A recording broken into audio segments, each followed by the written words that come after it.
Rotimi Amechi, Peter Obi, Atiku Abubakar, Rabi Musa Kwankwanso, Omo Elijah, all the rest of them, which of these, in your honest opinion,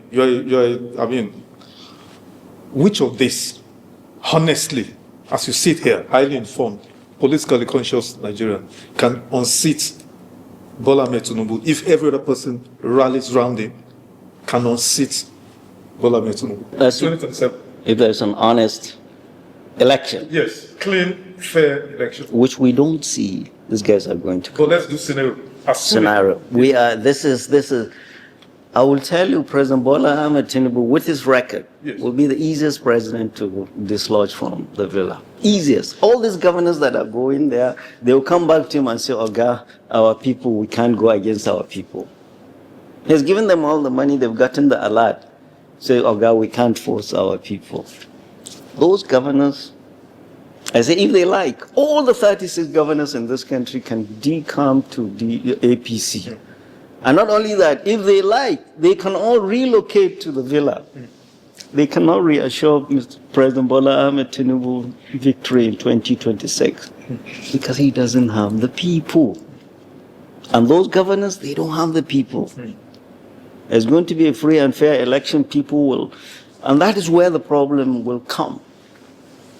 We know those 63% of people in the North that gave you those votes are against you.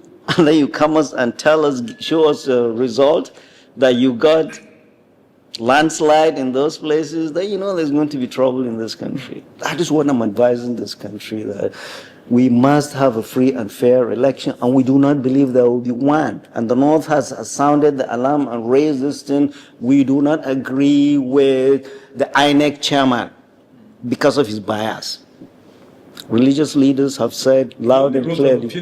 He only wrote legal opinion. Good, an opinion that comes from the heart. That position does not require a person with any controversy should not be there. End of story. That opinion was not written because they envisaged one day will become elected. Well, then what that tells us is that President Bola Ahmed Tinubu went looking for somebody with that. Plus, he should not have been appointed until he went through screening by the DSS, which I'm sure he did. Exactly. So the DSS cleared him, and they did not see the risk of what he wrote. What I say today will just disappear. What I write as a senior lawyer, as a professor, as an SAN, everybody will look it up, right? Whatever I become, people will look up this interview and say, oh, he said this, he said this. You wrote that opinion. You are not a little lawyer. You're a professor of law 6 years ago, and you're screened by the DSS. So the DSS, you do not see this as a risk? Or they said they did it, but they alerted the president. So, Mr. President, your DSS screened and said, this guy, people are not going to be happy with him. He will be a problem, and you agree. Then the North is saying, this guy knew what he was doing. He went shopping for a person like this. That's arguable. I don't want us to get bogged down into that. Now, former Vice President Atiku Abubakar has contested maybe 4 times, if I'm not mistaken, than most other politicians for the office of president. Is he the best candidate? As some have, spoken so passionately about, is he, in your opinion, the best person that if others, line up behind him, that can do the job of getting Tinubu? Because Tinubu is a political juggernaut. So in the ADC currently, and I'm not in the process of what they are doing.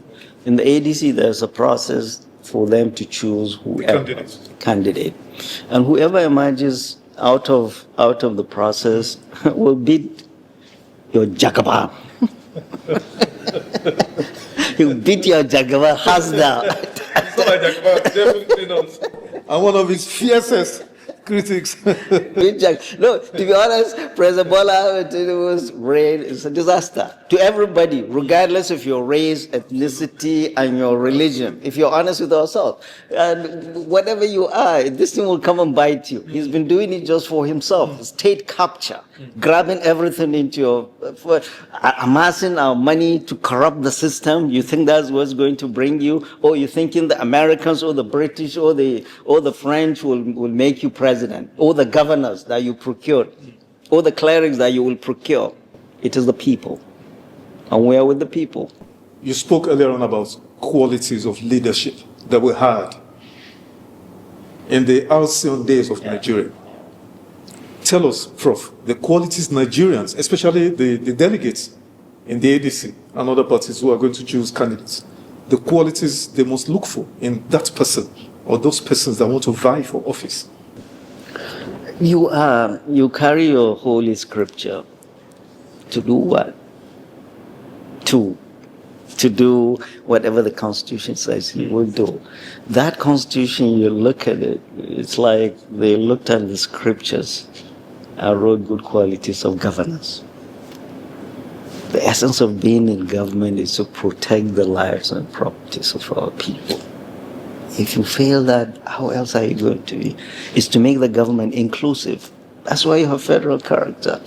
Everybody must feel he belongs to this government. How can I feel I belong when I don't see myself in your government, Mr. President?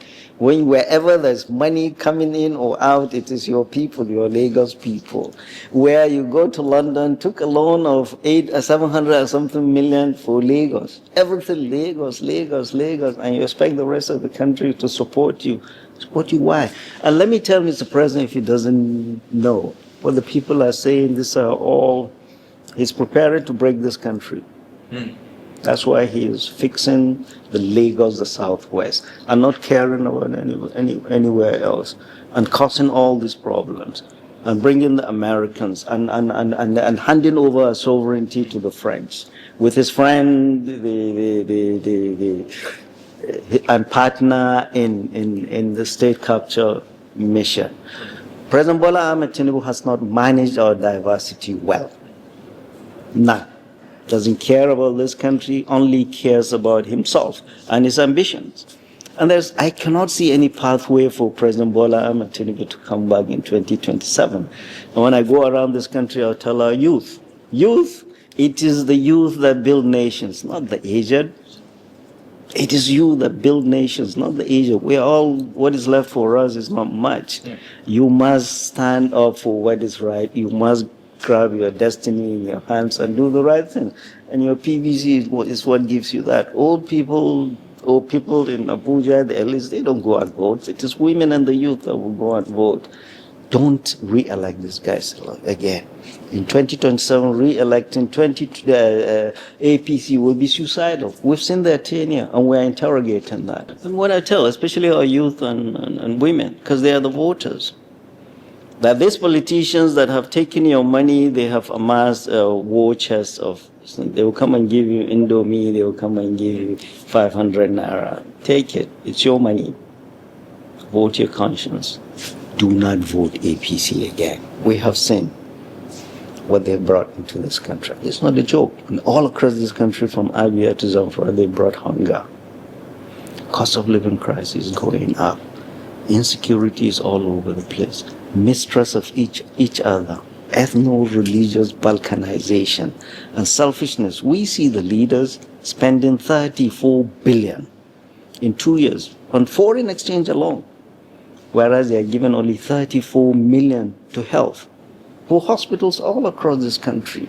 And I'm asking Nigerians, not only people in the north, because the price of food in the north is the same everywhere. The sufferings of a lady in Arundizogu is the same in Paskari, in Katsina. Don't allow these people to come and balkanize you based on ethno-religious, whatever. We have seen the Muslim now, they are going to do whatever crap they are going to bring, Muslim, Christian, or whatever. It is all for their own benefit, not for the interests of our people. Mr. President, release Malam Nasir El-Rufai today. And whatever you have against him, take him to court. Nasir El-Rufai is a political prisoner. And we're going to go into the world. We have contacts in the United States, in Europe, in Africa, all over the world, in the ECOWAS. We'll tell them, you have a political prisoner. You have anything against him, take him to court. End of story. Stop oppressing dissent. We'll continue to speak up against you, Mr. President. And 2027, start packing your stuff. You're not going to be in the